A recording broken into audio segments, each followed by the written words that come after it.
Today, we're going to bring a remote control car that does a lot of stunts.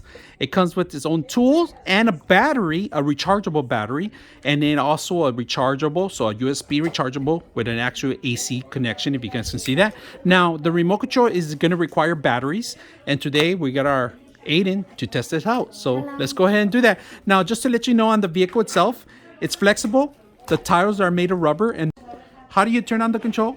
You turn it on, so it's off right here, and then you turn it off with that button. Right here at the back, you turn that on. All right, so we're gonna put it on the floor and see if we can dance.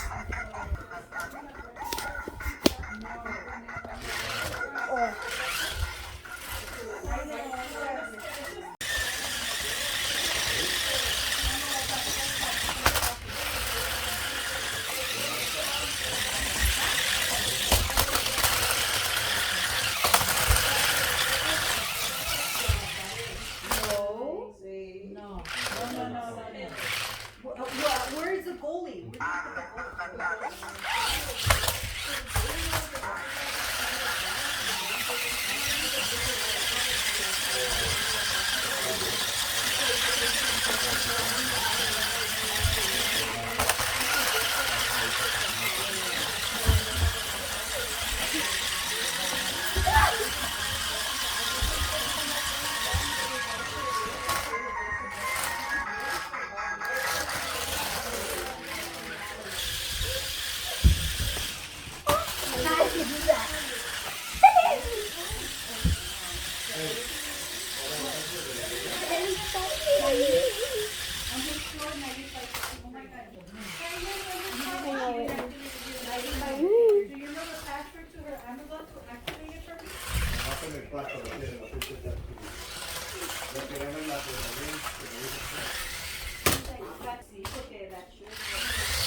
Yes.